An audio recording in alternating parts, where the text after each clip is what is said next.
घना जंगल, ऊंचे पेड़, एक छोटे से कच्चे घर में एक लकड़हारा रहता था जिसका नाम रामू था। उसकी उम्र 35 वर्ष थी। उसकी पत्नी का देहांत हुए 3 साल हो चुके थे। उसका एक बेटा भी था जिसका नाम जीतू था। जीतू अब 10 साल का था। उसका बेटा उसकी दुनिया बन चुका था। एक दिन सुबह रामू खांसी करता हुआ उठा।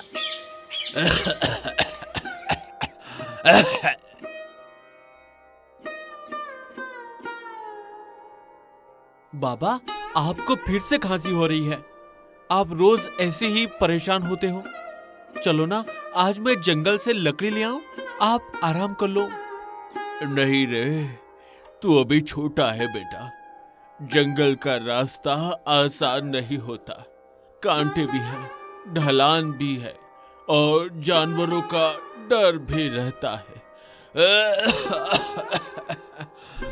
मैं कर लूंगा, तू घर पर ही रह बेटा।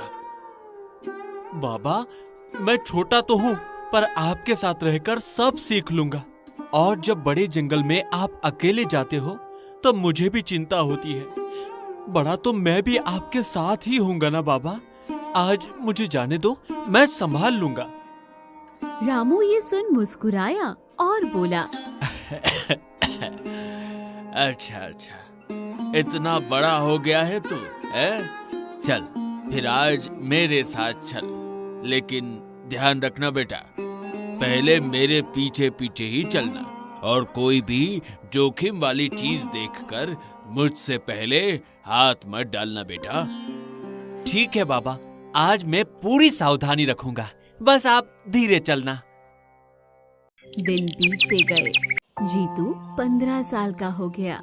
कंधे मजबूत, आंखों में चमक। जंगल में लकड़ियां काटते हुए वो अक्सर पिता से पूछता, बाबा, माँ कैसी थी?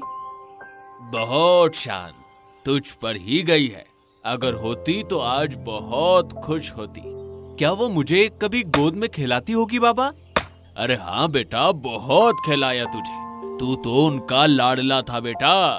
तेरे रोने पर वो तुरंत भाग कर आ जाती थी। उसकी हंसी कैसी थी बाबा? ऐसी कि सुनते ही दिन का थकान उतर जाए।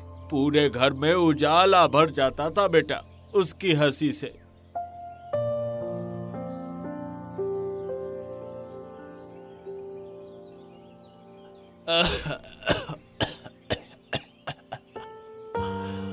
आज मैं नहीं जा पाऊंगा बेटा, शरीर साथ नहीं दे रहा।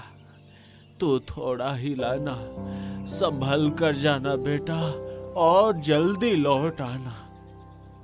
आप आराम करो बाबा, मैं ले आऊंगा। आप बस दवाई खा लेना, चिंता बिल्कुल मत करना, मैं संभाल लूंगा। जीतू अकेले जंगल गया। लकड़ियां काटते हुए आवाजें सुनाई दी, घोड़ों की, सेनापतियों की बोलियां। वो छिपकर देखने लगा। राज्य का राजा वीरेंद्र सिंह आया था और उसके साथ उसकी छोटी बेटी राजकुमारी कुमुद भी थी। वो 13 साल की थी। राजकुमारी फूल तोड़ रही थी। पिताजी, इस जंगल में कितनी प्यारी खुशबू है। लगता है जैसे हवा भी फूलों से भीनी हो गई हो। हाँ कुमुद बेटा, ये हमारा राज्य का सबसे पवित्र जंगल है। यहाँ मिट्टी और हवा दोनों में ही एक अलग ही सुगंध बसी है। जीतू पहली बार राजकुमारी को देख रहा था। वो स्तब्ध रह गया, जैसे समय रुक गया हो। ये कौन है? इतनी सुंदर, जैसे किसी कहानी से उतर कर आई हो। सच में मैंने आज तक ऐसा रूप कभी नहीं देखा। राजकुमारी ने अचानक उसकी तरफ देखा। जीतू डर गया और पेड़ों के पीछे छुप गया। राजा लौट आया, लेकिन राजकुमारी थोड़ी पीछे रह गई थी। वो अकेले पत्तों से खेल रही थी। जीतू पेड़ के पीछे से निकला। राजकुमारी थोड़ी घबराई और बोली, तुम कौन और यहाँ अचानक सामने कैसे आ गए? तुम्हें देखकर मैं थोड़ा घबरा गई। आप खो गई हैं क्या? मतलब आपका रास्ता छूट गया है क्या? मैं चाहूँ तो आपकी मदद कर सकता हूँ। मैं जीतू हूँ, लकड़हारे का बेटा। यहीं आसपास रहता हूँ और बस आपकी आवाज सुनी तो पूछने आ गया कि कहीं आपको कोई परेशानी तो नहीं। राजकुमारी ने मुस्कुराकर कहा, तुम डर क्यों नहीं रहे हो? मैंने खाया है क्या? इतनी घबराहट क्यों? मैं तो बस बात ही कर रही हूँ। मैंने आपको पहली बार देखा और इतना पास से देखा तो थोड़ा घबरा गया, पर सच कहूँ तो बहुत अच्छा लगा। सच में? लोगों से तो मैं रोज मिलती हूँ, पर तुम जैसे देख रहे हो ऐसा देखना मुझे थोड़ा अलग लगा। अलग? मतलब अच्छा या बुरा? क्योंकि मैं डर गया था कि कहीं मेरी वजह से आप नाराज ना हो जाए। नहीं, बिल्कुल नहीं, अच्छा लगा। किसी ने पहली बार मुझे इतना सच्चे मन से देखा है। तो फिर मैं कोशिश करूंगा कि जब भी मिलूं आपको ऐसे ही अच्छा लगे। तो फिर मिलते रहेंगे। अगर तुम्हें भी अच्छा लगे तो मैं फिर बात करने आ सकती हूँ। जीतू का चेहरा खिल उठा। हाँ, अगर आपको मंजूर हो तो मैं तो हर बार खुशी से मिलूंगा। बस आप इशारा कर देना। जरूर, मैं भी चाहूंगी कि हम फिर बात करें। और अगर कभी आपको रास्ता ना मिले या डर लगे तो मैं पास ही रहता हूँ। आवाज दो, मैं आ जाऊंगा। अच्छा, तो फिर आज से तुम्हें मेरा दोस्त मानो? मुझे मंजूर है। दोस्त होना मेरे लिए सम्मान है। और मेरे लिए भी।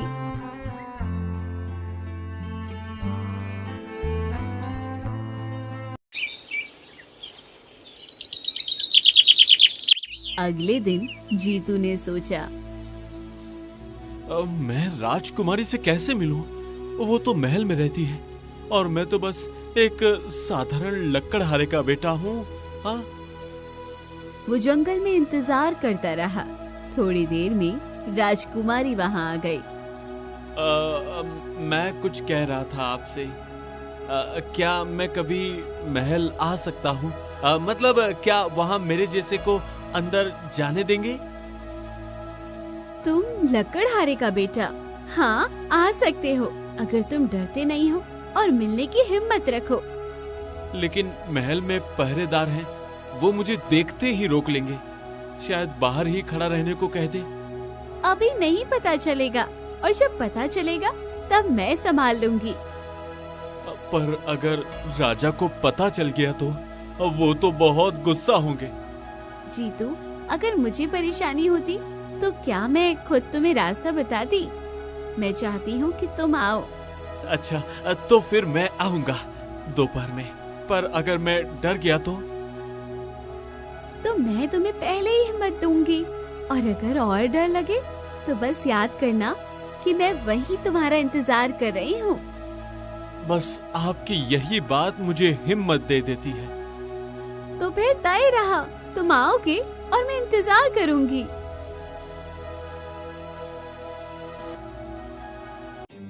फिर वो दोनों चोरी छुपे हर रोज मिलने लगे। उनकी दोस्ती कब प्रेम में बदल गई उन्हें पता ही नहीं चला। उसी जंगल के काले हिस्से में जादूगरनी तीक्ष्णा रहती थी, जिसकी उम्र 100 साल से ऊपर थी। काले कपड़े, झाड़ियों सा बाल, वो जंगल में चमकती आंखों से ये सब देख रही थी। ओहो, राजकुमारी और लकड़हारे का लड़का, पवित्र प्रेम पनप रहा है। ये मुझे बिल्कुल मंजूर नहीं। उसके खून में जो शक्ति छुपी है वो मुझे चाहिए और इस प्रेम को तोड़ना ही पड़ेगा। थोड़ी देर में दोपहर होती है। जीतू पहली बार महल पहुंचा। वो पीछे वाले दरवाजे से धीरे धीरे अंदर घुसा।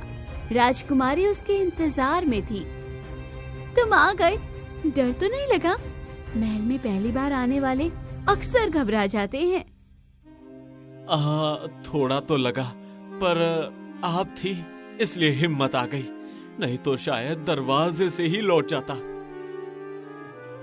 चलो मैं तुम्हें अपना कमरा दिखाती हूँ, अंदर आकर तुम्हें और भी अच्छा लगेगा। लेकिन मैं सोच रहा था, क्या सच में मुझे वहाँ जाना चाहिए? हाँ क्यों नहीं, तुम मेरे बुलाए मेहमान जो हो। बस डर है कि कहीं कोई गलत मतलब न निकाल ले। जीतू, यहाँ हर बात का मतलब मैं तय करती हूँ, किसी और की परवाह मत करो। ठीक है ठीक है, फिर मैं आपके भरोसे ही चल रहा हूँ। और मैं चाहती हूँ कि तुम थोड़ा आराम से रहो। महल उतना सख्त नहीं है जितना बाहर से लगता है। कोशिश करूँगा, बस थोड़ा नया नया सा लग रहा है सब। नया होना बुरा नहीं होता, कभी कभी नई जगह ही इंसान को सबसे ज्यादा बदल देती है। दोनों महल में हंसते खेलते घूमते रहे। जीतू ने पहली बार इतना बड़ा महल देखा।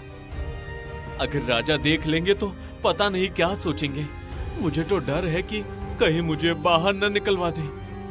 मेरे पिता अच्छे हैं, लेकिन फिलहाल नहीं देखे तो अच्छा है। वो अचानक देखकर चौंक जाएंगे, इसलिए अभी थोड़ा संभल कर रहो।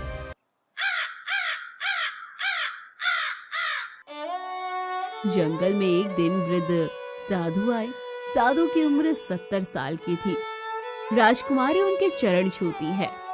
आयुष्मान बेटी, तुम्हारे भाग्य में 2 रास्ते हैं और दोनों ही ऐसे हैं जिनसे तुम्हारी पूरी जिंदगी बदल सकती है।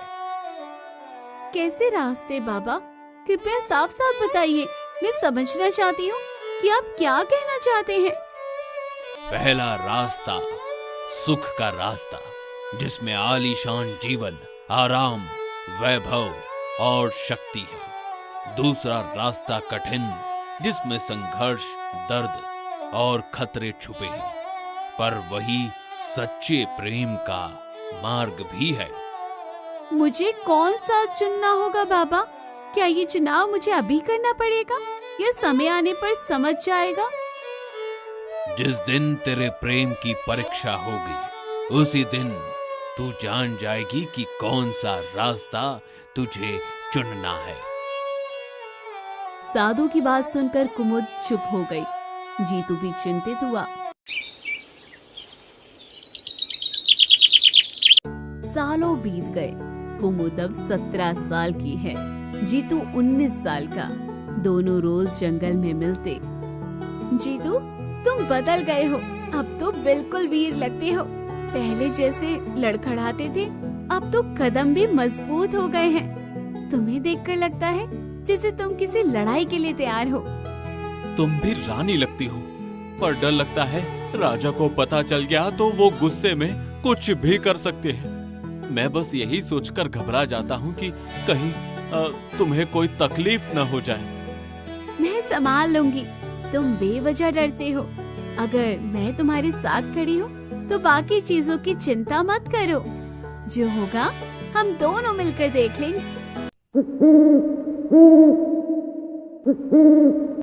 एक रात जादूगरनी ने पत्तों से जादू किया और अपने आप से कहने लगी, लकड़हारे के बेटे, तुझे पकड़ना ही होगा। तुझ में वो शक्ति है जिसे मैं वर्षों से ढूंढ रही थी। तू नहीं समझता, पर तेरे भीतर की आग मेरे जादू को भी झुका सकती है। मैं इतने सालों से तुझे तलाश रही थी, और अब जब तू मेरे सामने है तो मैं तुझे किसी भी हाल में हाथ से जाने नहीं दूंगी।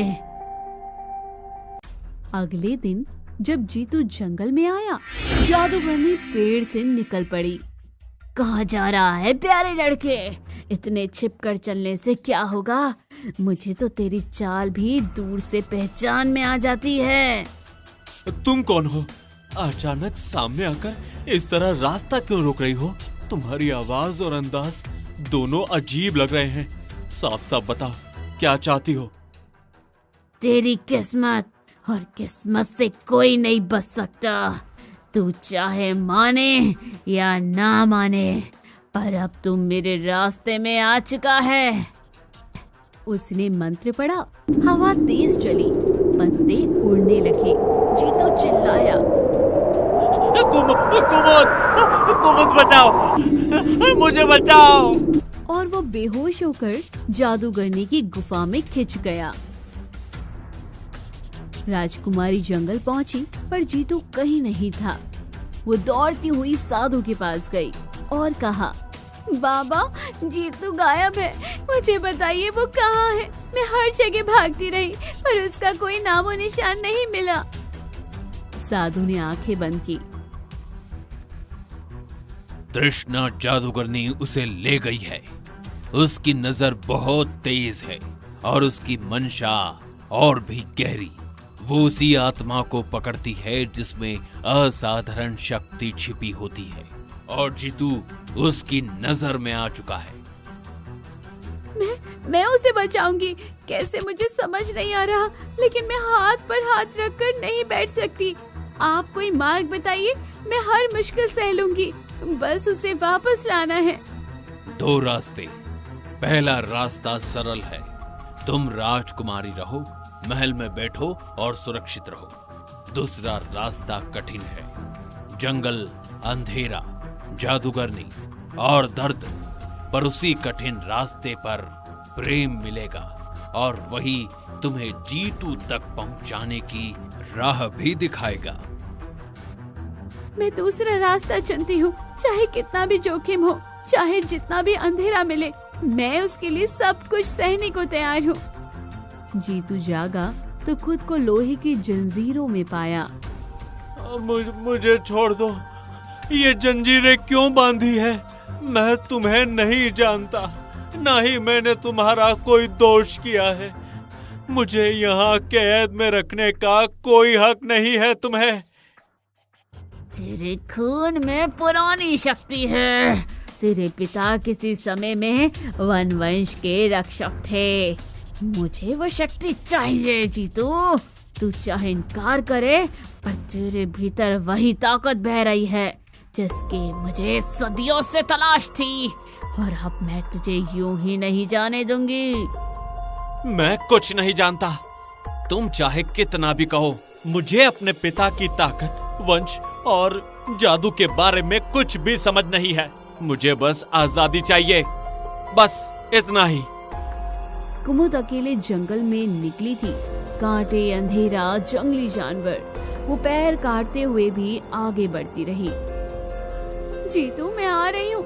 मैं चाहे कितनी भी चोट खा लूं, तू जहाँ भी होगा मैं तुझे ढूंढ ही लूंगी। साधु प्रकट हुए। बेटी, तुझे 2 आखिरी परीक्षाएं देनी होगी। पहली परीक्षा भय की परीक्षा, दूसरी परीक्षा बलिदान की परीक्षा। सोच समझकर कदम बढ़ाना, क्योंकि दोनों ही आसान नहीं होंगी। मैं सब सहूंगी, चाहे जितना डर आए, चाहे कुछ भी देना पड़े, मैं पीछे नहीं हटने वाली। पहली परीक्षा जादूगरनी के पास एक काला झरना था। उसमें जो देखो वही डर बनकर हमला करता है। कुमुद उसमें झांकती है। उसे दिखता है जीतू मर रहा है। राजा उसे रोक रहा है। कुमुद रो पड़ी। ये झूठ है, मैं हार नहीं मानूंगी। डर खत्म हो गया। दूसरी परीक्षा बलिदान। काले दरवाजे पर लिखा था, जिसे तुम प्यार करती हो उसे बचाने के लिए अपना खून चढ़ाओ। कुमुद ने बिना सोचे हाथ काट दिया। जादुई दरवाजा खुल गया। अंदर जादूगरनी तीक्ष्णा बैठी हुई थी। जीतू जंजीरों में था। जीतू को छोड़ दो तीक्ष्णा, मैं हाथ फैलाकर विनती कर रही हूँ, बस उसे आजाद कर दो। उसके साथ जरा सा भी और जुल्म मत करो। राजकुमारी, तू यहाँ तक पहुँच गई।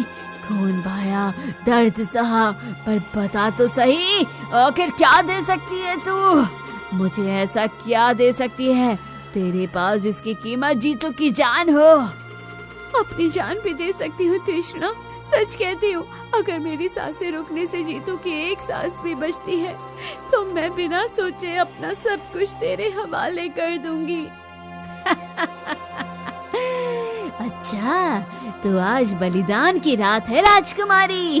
देखूंगी कौन सा प्यार ज्यादा मजबूत है, मेरा जादू या तुम्हारा हौसला। जादूगर ने जीतू को त्याग करने वाली थी। नहीं कुमुद, तुम यहाँ से चली जाओ। मैं नहीं चाहता कि तुम मेरी वजह से तकलीफ में पड़ो। कृपया वापस मुड़ जाओ कुमुद, वापस चली जाओ। मैं नहीं जाऊंगी जीतू, तुम्हें अकेला छोड़कर एक कदम भी नहीं हट सकती, चाहे तृष्णा कुछ भी कर ले। जादूगर ने मंत्र पढ़ने लगी कि तभी तेज प्रकाश फैला। साधु अंदर आए। तृष्णा, आज तेरा अंत है। बहुत दिनों से तेरी काली शक्तियों को सहन किया है मैंने। अब तेरे हर छल कपट का हिसाब यही और इसी पल होगा। तू जितना भी मंत्र पढ़ ले, आज तेरी दुष्टता एक कदम भी आगे नहीं बढ़ पाएगी। कुमुद ने जादूगरनी की छड़ी पकड़ ली। जादूगर ने चिल्लाई, मूर्ख लड़के, हाथ मत लगाना। और साधु तू भी सुन ले, मेरी छड़ी को छूना किसी छोटे खेल जैसा नहीं है। ये छड़ी उन लोगों को भी भस्म कर देती है जिनके पास 500 साल की तपस्या का बल हो। कुमुद को दूर रख, नहीं तो तेरी आंखों के सामने राख बन जाएगी। लेकिन देर हो चुकी थी। छड़ी का मंत्र उल्टा चला और जादूगरी पत्थर बन गई। जीतू आजाद हो गया। कुमुद उसके पास भागी। तुम ठीक हो? सचमुच ठीक हो ना? मैं बहुत डर गई थी। मैं ठीक हूँ, लेकिन तुमने इतनी चोटें क्यों उठाई कुमुद? इतनी तकलीफ क्यों उठाई तुमने?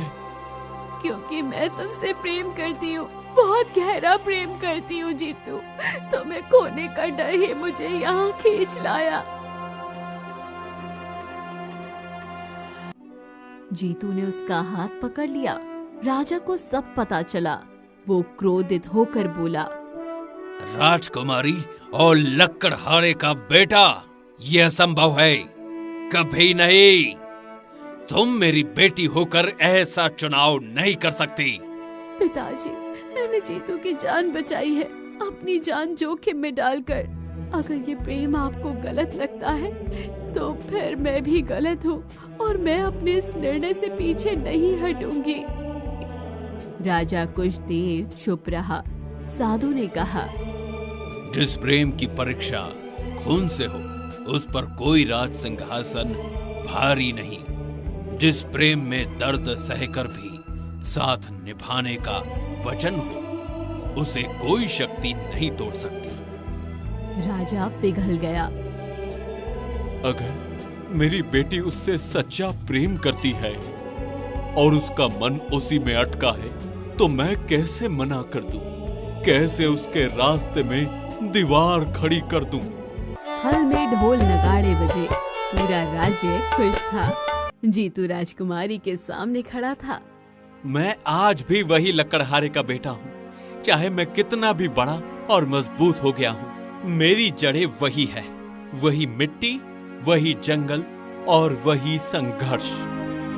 और मैं आज भी वही लड़की हूँ, वही जिसने जंगल में तुमसे पहली बार मुलाकात की थी, वही जिसने तुम्हारे साहस और दयालुता को देखा और अपने दिल में जगह दी। समय बदल गया, पर मैं वही हूँ जो तुम्हारे साथ खड़ी है। दोनों ने विवाह किया।